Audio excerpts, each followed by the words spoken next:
The transport shuttle landed with a soft hum. Yuna stood up from her seat and grabbed the long black case that she had kept close to her during the entire journey. She took a deep breath. This was it. The Galactic Coalition Military Training Academy, the most famous military school in the known universe. She stepped off the shuttle and her boots touched the shiny metal floor. Everything around her was clean and bright. The walls were white. The lights were soft blue. Robots moved silently, carrying supplies and equipment. It was nothing like Earth. Yuna looked around at the other recruits. There were about 100 of them and she was the only human. This did not surprise her. Humans had only joined the Galactic Coalition 20 years ago. They were still new, still proving themselves. The other species were impressive to look at. The Velthari were tall and beautiful. Their bodies were made of living crystal that glowed with soft light. They stood almost 3 meters high and moved with grace. When they spoke, their voices sounded like music. The Makori were shorter but wider. They had 4 arms and thick green skin. Their muscles looked like rocks under their flesh. Each of their 4 hands could hold a weapon, and they were famous for being the best close combat fighters in the galaxy. The Churin made Yuna nervous. They looked like giant insects with hard black shells. They had 6 legs and 2 arms. Their eyes were large and saw everything. They could move faster than any other species, and their reaction time was measured in milliseconds. All of these aliens carried modern weapons. Plasma rifles that could burn through metal, neural disruptors that could shut down a brain from a distance, energy projectors with built-in targeting computers. Their weapons glowed and hummed with power. Yuna looked down at her black case. Inside was her rifle. It was not a plasma weapon. It was not an energy weapon. It was a ballistic rifle, a weapon that fired physical bullets, a weapon that her grandmother had carried and her great-grandmother before that. An officer appeared at the front of the group. He was a Velthari, tall and glowing, with marks on his crystal body that showed his rank. "Welcome to the Academy," he said. His voice was cold and formal. "You have been selected from millions of applicants across the galaxy. You are the best of your species, but here you are nothing. Here you start from zero. Follow me." The recruits followed him through long corridors.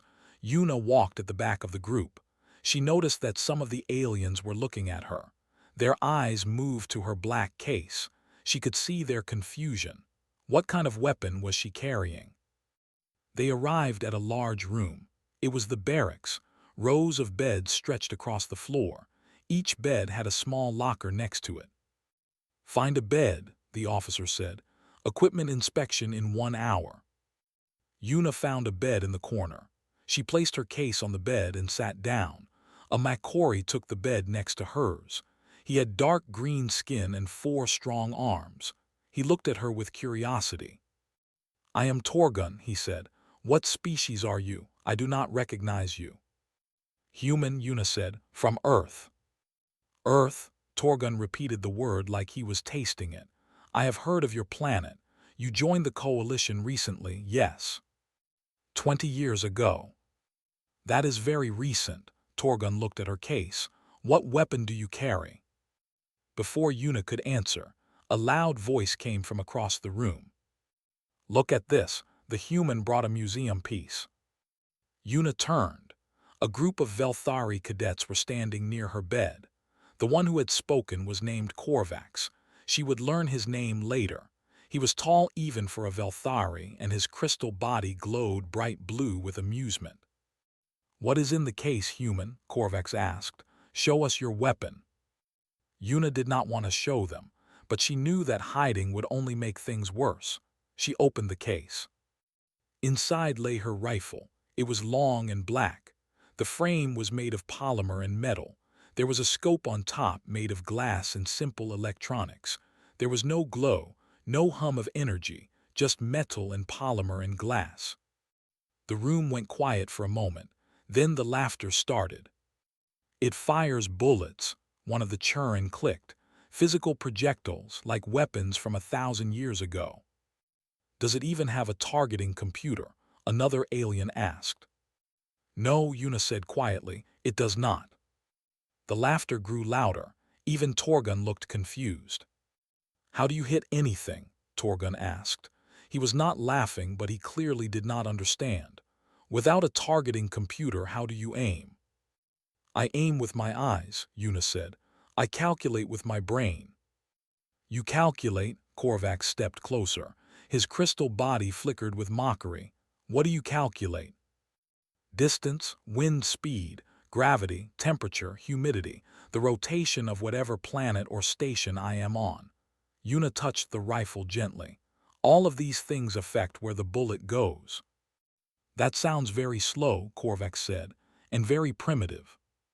It is, Yuna admitted. More laughter. Korvax shook his head and walked away. The other aliens returned to their own beds, still talking about the human with the ancient weapon. Yuna sat alone on her bed. She ran her fingers along the rifle stock. The wood was worn smooth by 3 generations of hands. Her grandmother had carried this weapon in the last Earth War. Her great-grandmother had used it before that.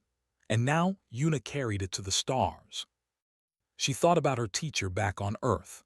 Sergeant Dohun was an old man with white hair and steady hands. He had trained her since she was 12 years old. For 8 years he had taught her everything about the rifle, how to clean it, how to load it, how to breathe when she pulled the trigger. On her last day on Earth, he had given her a warning. They will laugh at you, he had said.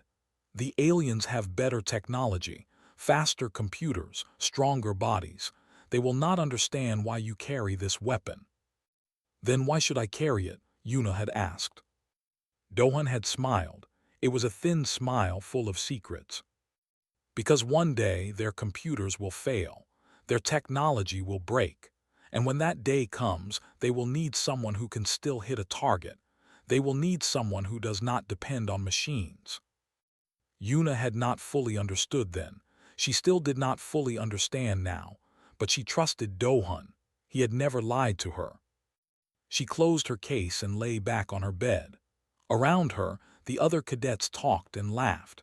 They compared their plasma rifles and neural disruptors. They boasted about their species and their abilities. Yuna closed her eyes. Tomorrow, training would begin. Tomorrow, she would have to prove herself against aliens who were faster, stronger, and better equipped than her. But tonight she would rest. She would breathe slowly and steadily, just like Dohan had taught her, and she would wait. Waiting was something humans were very good at. The first week at the academy was the hardest week of Yuna's life. Every morning the recruits woke up before sunrise. They ran, they climbed, they fought, they studied, and every day Yuna struggled to keep up. The physical training was brutal. The Velthari could run for hours without getting tired. Their crystal bodies did not sweat or ache. The Makori could lift weights that were 10 times heavier than what Yuna could manage. Their forearms made every exercise look easy. The Churin moved so fast that Yuna could barely see them. In running drills, they finished before she was halfway done. Yuna always came in last, or close to last. The instructors never said anything about it, but the other cadets noticed. They whispered about the slow human, the weak human, the human who should not be here. Combat training was worse. The academy taught hand-to-hand fighting using a mix of techniques from different species. Yuna had trained in martial arts on Earth, but it meant nothing here. When she fought against a Makori, their forearms overwhelmed her. When she fought against a Churin, they moved too fast for her to block. When she fought against a Velthari, their crystal bodies were too hard to hurt. She lost every match, every single one. You are too slow, her combat instructor said. He was an old Makori with scars on all 4 of his arms. You must move faster. I am moving as fast as I can, Yuna said. Then move faster than you can. It was impossible advice, but Yuna tried anyway. She trained in the evenings when the other cadets were resting. She practiced her punches and kicks in the empty training room. She pushed her body until her muscles burned and her lungs ached. It did not help. She still lost every match. But she did not quit. Tactical training was better. Yuna's brain was as good as any alien's brain. She learned to read maps and plan attacks. She studied the strategies of famous battles. She memorized the weaknesses of different species and the strengths of different weapons. In the classroom, she ranked in the middle of her class. Not great, not terrible, just average. The other cadets began to ignore her. She was not a threat. She was not interesting. She was just the slow, weak human who would probably wash out before graduation. Only Torgun still talked to her. The big Makori had taken the bed next to hers, and he seemed to feel some responsibility for her. Every evening he would ask her about Earth, about humans, about her strange rifle. "I do not understand your weapon," he said one night. They were sitting in the barracks, cleaning their equipment. Yuna was taking apart her rifle, oiling each piece carefully. "Why do you not use a modern rifle? The Academy would give you one for free." "This rifle is special," Yuna said. "Special how? It is old. It is slow. It requires you to do math in your head. Any basic targeting computer can do what you do, but faster and better." "Computers can be jammed," Yuna said. Torgun waved one of his hands. "The Coalition has never faced an enemy that can jam our targeting systems. Our technology is too advanced." "Not yet," Yuna said. Torgun made a sound that meant he was confused. "You carry that weapon because of something that has never happened and might never happen." "Yes." "Humans are strange," Torgun said, but he did not sound mean. He sounded curious. Weapons training was where the mockery was worst. Every species had their own way of fighting with guns. The Velthari used plasma rifles that connected directly to their minds. They did not need to aim. They just thought about where they wanted the shot to go, and the rifle did the rest. The Makori carried 4 weapons at once, one in each hand, and fired them all at the same time. The Churin used rapid-fire energy weapons that shot hundreds of bolts per minute. And then there was Yuna, with her old rifle, with no targeting computer, with no neural link.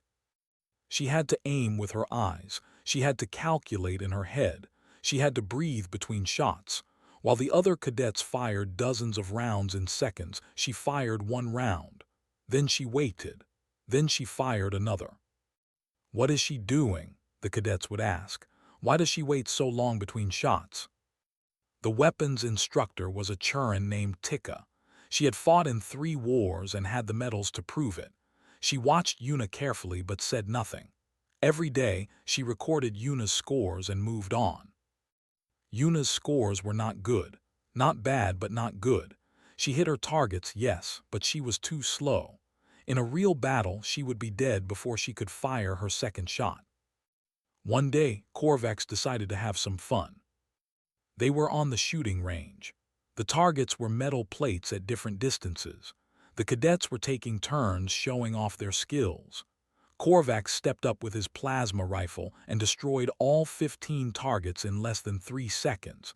His crystal body glowed with pride. "Let the human try," he said, looking at Yuna. "Let us see what her ancient weapon can do." The other cadets laughed. Tika said nothing, she just watched. Yuna walked to the firing line. She set up her rifle slowly. She looked through the scope, 15 targets, different distances, no movement, easy. She began to fire. 1 shot, 1 target down, 2 seconds to aim, 1 shot, another target down, 2 more seconds, 1 shot. By the time she was finished, almost a full minute had passed. The other cadets were laughing so hard that some of them were crying. "A minute," Korvax said. "I could have destroyed 100 targets in a minute. What use is a sniper who takes a minute to hit 15 targets?" Yuna said nothing. She simply packed up her rifle and walked away. That night she sat alone in the barracks. Everyone else was in the recreation room, celebrating another day of training. Yuna did not feel like celebrating. She felt like going home. But she did not go home, she stayed. She thought about Dohun again, about his lessons, about his patience. "Sniping is not about speed," he had told her once. Sniping is about waiting, about patience, about hitting one target with one shot from a distance so far that the enemy never knows you were there. But what if there are many targets? Young Yuna had asked.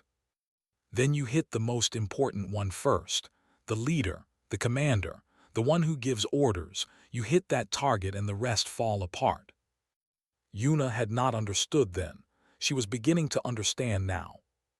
The academy trained soldiers for war, for battle, for chaos and noise and thousands of shots flying through the air. That was not what Yuna was training for. She was training for something else, something quieter, something that required only one shot. She did not know what it was yet, but she would find out. For now she would keep training, keep practicing, keep being laughed at and ignored and underestimated. She would wait, because waiting was something humans were very good at. 3 months passed. Yuna survived. She was not at the top of her class. She was not even in the middle anymore. In most subjects she ranked near the bottom, but she had not quit. She had not washed out. She was still here. Today was the day of advanced weapons qualification. This was the test that would decide each cadet's future. Based on their scores, they would be sorted into different specializations. Assault troops for the front lines, support units for logistics and medicine, technical specialists for engineering and hacking, reconnaissance teams for scouting and intelligence. And for the very best, there was one more option: special operations. The elite soldiers who took on the most dangerous missions. Only 5% of cadets ever qualified for special operations. Yuna knew she would not qualify. Her scores were too low. Her weapon was too slow. She would probably be sorted into support or technical, somewhere safe, somewhere boring, somewhere that did not require fast reflexes or plasma weapons. She was okay with that. At least she would graduate. At least she would serve. The testing hall was enormous. It had firing ranges of different lengths, moving targets, static targets, combat simulations with holographic enemies. Everything was controlled by computers and watched by cameras. Senior Instructor Vis stood at the front of the hall. He was a legend at the academy, a reptilian soldier with green scales and old scars that crossed his face. He had fought in the Hegemony Wars 30 years ago. He had killed more enemies than anyone could count. He had won every medal the coalition could give.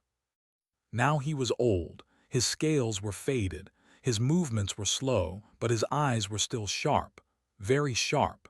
He watched each cadet like a predator watching prey. "Today you prove yourself," Vis said. His voice was a deep growl. "Today we see what you are made of. Step forward when your name is called." One by one, the cadets were tested. The Velthari went first. Korvax stepped up with his plasma rifle and destroyed his targets with perfect accuracy. The computer scored him at 97%. Excellent. He would qualify for special operations easily. The Makori followed. Torgun fired all 4 of his weapons at once, tearing through targets like they were paper. His score was 94%, also excellent. The Churin were even better. Their fast reflexes let them hit targets that other species could barely see. Their scores ranged from 95 to 99%. Then it was Yuna's turn. "Human Cadet Yuna," the computer announced, "please step to the firing line." She heard snickering behind her. She ignored it. She walked to the line and set up her rifle. The familiar weight of it calmed her. The smell of gun oil and metal was comforting. "The test will begin in 10 seconds, the computer said. "First target, 400 meters, stationary." Easy, Yuna looked through her scope. She saw the target. She breathed in slowly. She breathed out. Between heartbeats, she pulled the trigger. The target shattered. Hit center mass. Next target, 600 meters, moving. Yuna adjusted her scope. She calculated the target's speed in her head. She led the shot by half a meter. She fired. Another hit, center mass. The room had gotten quieter. Next target 800 meters, moving, crosswind from the east. Now it was getting harder. Yuna felt the sweat on her forehead. She watched the target through her scope. She watched the wind indicators on the range. She did the math, distance, speed, wind, gravity. She made 3 tiny adjustments to her aim. She fired.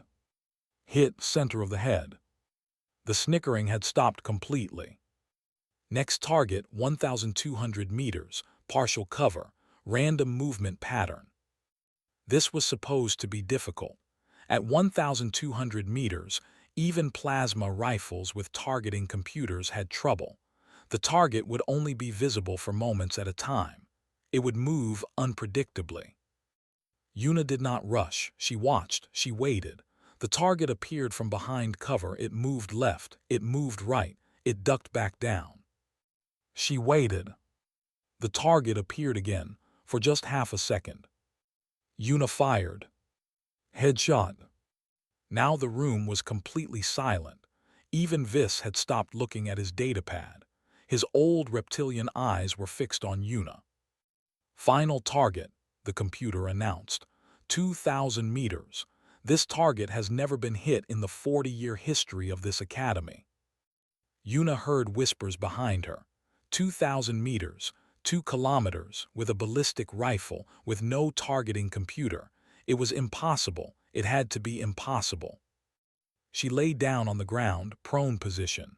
She rested the rifle on its bipod. She looked through the scope. The target was tiny, a small metal plate barely visible at this distance. No movement, but at 2,000 meters everything else became a problem. The gravity of the station, the tiny air currents in the testing hall, the temperature difference between the firing line and the target, the rotation of the station itself. Yuna felt her heartbeat slow down. This was what Dohun had trained her for. This was the moment. She did not think about the aliens watching her. She did not think about her scores or her future. She thought only about the physics, the numbers, the math that connected her trigger finger to a metal plate 2 kilometers away. She breathed in. She breathed out. Between heartbeats, in that tiny moment of perfect stillness, she pulled the trigger. The bullet left the barrel at 900 meters per second. It traveled through the air, rising slightly, then falling in a long arc. It was affected by every tiny force in the testing hall: air pressure, temperature, gravity, spin. But Yuna had calculated for all of them. The bullet hit the target dead center. For 3 seconds nobody moved, nobody spoke. The computer's voice broke the silence. Hit center mass, test complete, score 100%, new academy record. The room exploded with noise. Cadets were shouting, some were cheering, some were demanding that the computer check for errors. Korvax was staring at Yuna with an expression she had never seen before. It looked like fear. But Yuna did not hear any of it, because Senior Instructor Vis was walking toward her. The old reptilian crossed the testing hall floor. His boots made heavy sounds on the metal. Every cadet moved out of his way. He stopped in front of Yuna. He looked down at her with those ancient predator eyes. Then he knelt beside her.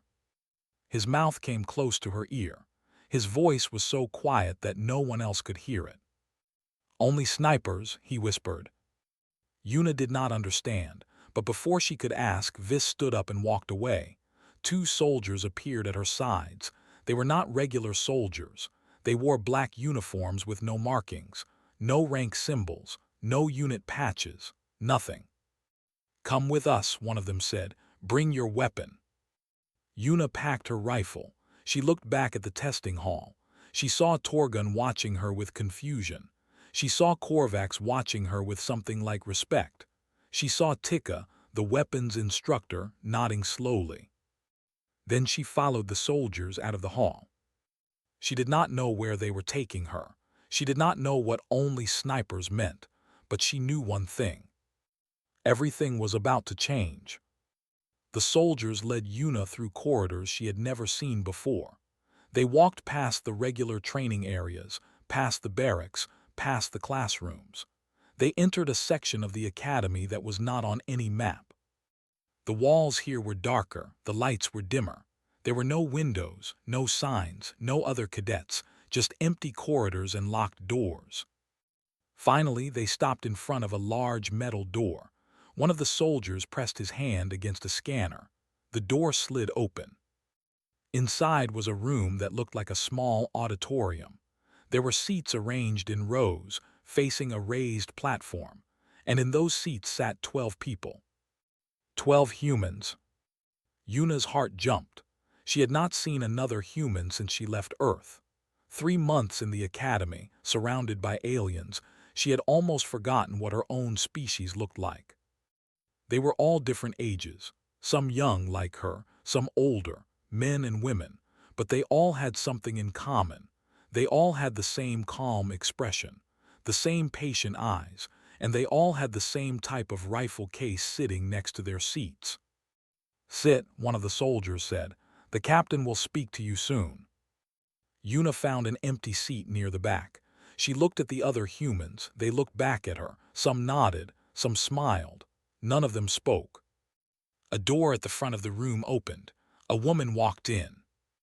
She was maybe 40 years old, Korean like Yuna, short black hair, a scar that ran from her left eye down to her jaw. She wore a black uniform like the soldiers, but with small silver marks on her collar that showed her rank. Captain. She stood on the platform and looked at the humans in the room. Her eyes moved from face to face. When she looked at Yuna, Yuna felt like she was being examined, measured, judged. "My name is Captain Bora," the woman said. "Welcome to Ghost Division." The words meant nothing to Yuna. She had never heard of Ghost Division. It was not in any of the Academy's training materials. "You are confused," Bora continued. "That is normal. You are not supposed to know about us. Nobody is. We are the Coalition's most closely guarded secret." She pressed a button and a holographic display appeared behind her. It showed a map of the galaxy, hundreds of star systems, thousands of planets, the territory of the Galactic Coalition. "The Coalition has many enemies," Bora said. "The hegemony in the Outer Rim, pirates and terrorists in the border regions, criminal organizations that operate in the shadows. These enemies are dangerous. They have advanced technology. They have powerful weapons. They have ships and armies." She pressed another button. The map changed. Now it showed images of battles, ships exploding, soldiers fighting, cities burning. "The Coalition fights these enemies with conventional forces. Assault teams, battle fleets, ground troops. These forces are effective, but sometimes conventional forces are not enough." Another button. The images changed again. Now they showed something different, a single figure on a distant rooftop, a flash of light, a target falling. "Sometimes the Coalition needs something quieter, something more precise. Sometimes the Coalition needs a single shot from 2 kilometers away, a shot that no computer can trace, a shot that no sensor can detect, a shot that removes a target without anyone knowing who fired it." Bora looked at the humans in the room. "That is what we do. That is what Ghost Division is for, and that is why all of you are here." Yuna raised her hand. Bora nodded at her. "Why only humans?" Yuna asked. "Why not other species?" Bora smiled. It was a thin smile, like she had expected the question. "Let me tell you something about humans," she said. "Something that the Coalition does not teach. Something that your alien classmates will never understand." She walked to the edge of the platform. 300,000 years ago, humans lived on Earth. We were weak. We had no claws, no fangs, no armor. We could not run as fast as our prey. We could not fight as well as our predators. By all logic, we should have died out. She paused. "But we did not die out. We survived. And do you know how?" Nobody answered. "We survived because we could do something no other creature on Earth could do. We could follow our prey for days, weeks. We could walk and walk and walk, never stopping, never resting while our prey grew tired and slow. We did not need to be faster. We just needed to be more patient. She pointed at the humans in the room. This is called persistence predation, and humans are the only species in the known galaxy that evolved this way. We are the only species that can wait for hours without moving. We are the only species that can slow our heartbeat and control our breathing. We are the only species that can silence our minds and become perfectly still. Yuna thought about Dohun, about the hours she had spent lying in the grass waiting for a target, about the way he had taught her to breathe, to wait, to be patient. The Velthari can see in 12 different spectrums, Bora continued, but they cannot hold still for 6 hours. Their crystal bodies generate heat and light. They cannot hide. The Makori have 4 arms and incredible strength, but they cannot silence their minds. They think too loudly. Their bodies move too much. The Churin have the fastest reflexes in the galaxy, but they cannot wait. Their minds are built for speed, not patience. She looked directly at Yuna. Only humans can do what we do. Only humans can lie in the snow for 12 hours, waiting for a target to appear. Only humans can slow their heartbeat to 40 beats per minute while aiming at a target 2 kilometers away. Only humans can fire a single shot and disappear before anyone knows we were there. She gestured at the rifles. And only humans still use these weapons. Ballistic rifles, kinetic weapons, the kind that do not show up on energy sensors, the kind that cannot be jammed or hacked or traced, the kind that fire a simple piece of metal at 3,000 meters per second. Yuna understood now. She understood everything. The Coalition does not advertise what we can do, Bora said. They do not want their enemies to know. They do not want their allies to know. Officially, Ghost Division does not exist. Officially, humans are just another species in the Coalition. Weak, slow, primitive. She smiled again. This time, there was something dangerous in her smile. But unofficially, we are the most effective special operations unit in the galaxy. We have eliminated targets that no other unit could reach. We have changed the course of wars with a single bullet. We have saved millions of lives by ending one life at a time. She looked at the new recruits. You are here because you have the gift, the patience, the stillness, the ability to wait. You will train with us for 6 more months. You will learn things that no other soldier learns. And then, if you survive, you will become ghosts. Yuna thought about her grandmother, about her great-grandmother, about all the women in her family who had carried this rifle. I have one question, she said. Bora nodded. Did Sergeant Dohun know? Did he know I would end up here? Bora's expression changed. For a moment she looked almost soft. Dohun was one of us, she said. 30 years ago, before he retired to Earth, he trained many of our best snipers. She paused. He sends his regards. Yuna felt tears in her eyes. The old man had planned this from the beginning. Every lesson, every hour of training, every time he told her to be patient. He had been preparing her for this. So, Bora said, looking at all the humans in the room, do you want to become ghosts? Nobody said no. 6 months had passed since Yuna joined Ghost Division. 6 months of training harder than anything at the academy. 6 months of learning to disappear, to wait, to kill. Now she lay on a small asteroid 3 kilometers from a hegemony command vessel. The asteroid was cold and dark. There was no air, no sound, just Yuna, her rifle, and the infinite blackness of space. Her mission was simple to describe, but impossible to do. General Morven had taken control of a planetary defense grid. He was a traitor to the hegemony who had gone insane with power. He threatened to fire the defense grid on civilian populations unless his demands were met. 4 billion innocent lives hung in the balance. The Coalition had tried everything. Assault teams could not breach the ship's shields. Electronic warfare could not hack its systems. Diplomatic negotiations had failed. Morven did not want to negotiate. He wanted to watch the world burn. There was only one option left. Ghost Division. Captain Bora had called Yuna to her office 2 days ago. She had shown her the blueprints of Morven's ship. She had pointed to a small exhaust port on the vessel's side. "This port opens for 0.8 seconds every 30 minutes, Bora had said. "It releases built-up heat from the reactor. The opening is 12 centimeters wide. At 3 kilometers with the ship's movement and your bullet's travel time, you will have a window of about 0.3 seconds to make the shot."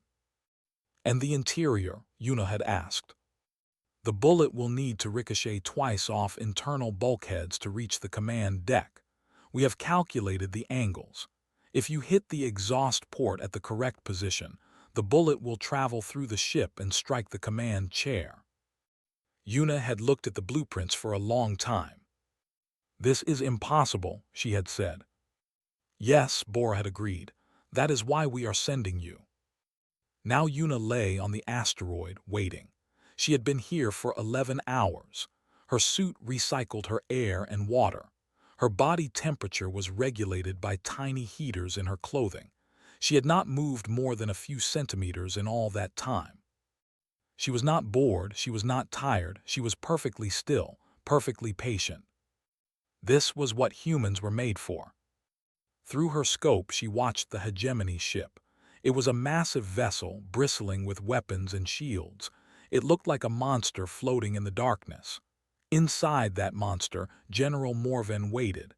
He thought he was safe. He thought his shields made him untouchable. He did not know about the exhaust port. He did not know about the human lying on a tiny rock 3 kilometers away. He did not know that death was coming for him at 900 meters per second.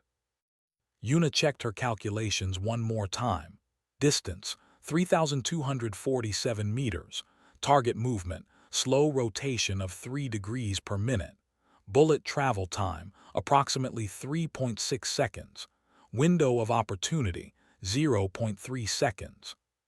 She had run these numbers in her head 100 times. She had accounted for everything.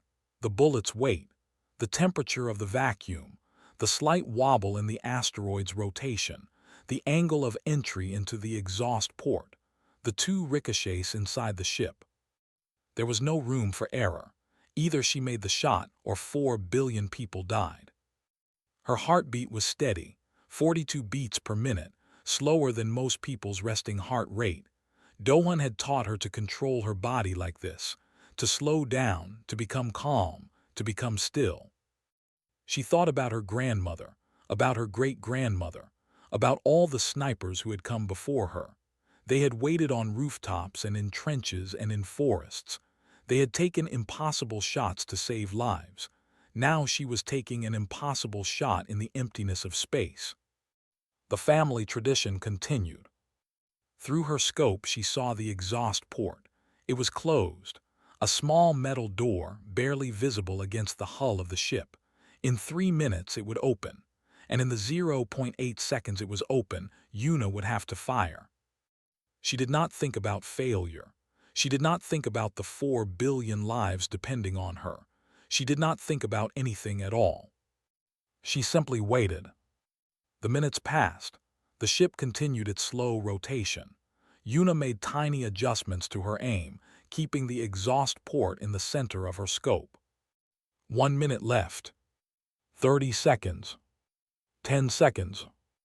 Yuna breathed in slowly. She felt her heartbeat in her chest. 1 beat, 2 beats, 3 beats. The exhaust port opened. Yuna did not think. Thinking was too slow. She simply acted. Her finger squeezed the trigger in that tiny moment between heartbeats. The rifle pushed back against her shoulder. The bullet left the barrel and flew into the darkness. For 3.6 seconds, nothing happened. Then the exhaust port closed, and Yuna knew that either she had made the shot or she had failed. She waited. 1 minute passed, 2 minutes, 3. Then her communicator crackled. Ghost Division to Operative Yuna. Confirm target status. Yuna looked through her scope. The Hegemony ship was still there, but something had changed. The lights were flickering, the rotation had stopped. Escape pods were launching from the sides. Target eliminated, came the voice from her communicator. General Morven is confirmed dead. Defense grid is shutting down. 4 billion civilian lives secured. Yuna did not cheer. She did not celebrate. She simply closed her eyes and breathed out slowly. The shot had worked. The bullet had traveled 3 kilometers through space, entered a 12-centimeter opening during a 0.8-second window, ricocheted twice inside the ship, and struck General Morven in the head. An impossible shot, made by a human with a simple ballistic rifle. 1 month later, Yuna returned to the academy. She was no longer a cadet. She was Specialist Yuna now, a full member of Ghost Division. Her uniform was the same black as Captain Bora's, with no markings or symbols. She walked through the halls where she had once been mocked. She passed the training rooms where she had always finished last. She walked by the shooting range where Korvax had laughed at her ancient weapon. Everything looked the same, but everything was different. The cadets stopped and stared as she passed. She heard whispers. She heard her name. They had heard the stories. They did not know the details, but they knew that a human sniper had saved 4 billion lives with a single shot. Near the barracks, Torgun was waiting for her. The big Makori still had his 4 arms and his green skin, but his eyes were different. There was respect in them now, and maybe a little fear. "Yuna," he said, "I heard what you did." "I just did my job," Yuna said. "Your job is impossible." Yuna shrugged. Humans are good at impossible things. A young Velthari cadet approached her nervously. His crystal body flickered with uncertainty. He was new, fresh from his homeworld. He did not know the rules yet. "Excuse me," he said. "You are Specialist Yuna, the human sniper." Yuna nodded. "Is it true what they say about human snipers? That you can hit targets at distances that our computers say are impossible? That you can lie still for hours without moving? That you feel no fear?" Yuna looked at the young alien. She thought about all the things she could say, about persistence predation, about patience, about 300,000 years of evolution, about her grandmother and her great-grandmother and all the snipers who came before her. But in the end, she said something simpler. "It is true," she said, "all of it." The cadet's eyes went wide. He stepped back. He looked at Yuna like she was something dangerous, something to be feared. And maybe she was. Yuna walked on. She passed through the halls of the academy and out to the landing pad where her transport was waiting. She had another mission, another target, another impossible shot. She did not know who the target was. She did not know where she was going. But she knew that somewhere in the galaxy, someone was making plans. Someone was threatening innocent lives. Someone thought they were safe. They were wrong. Because somewhere in the darkness, a human was waiting. A human with a simple rifle and infinite patience. A human who had learned to slow her heart and still her mind and wait for the perfect moment. They would never see her coming. They would never hear the shot. They would simply be there one moment and gone the next. This was what humans were made for. This was the gift that evolution had given them.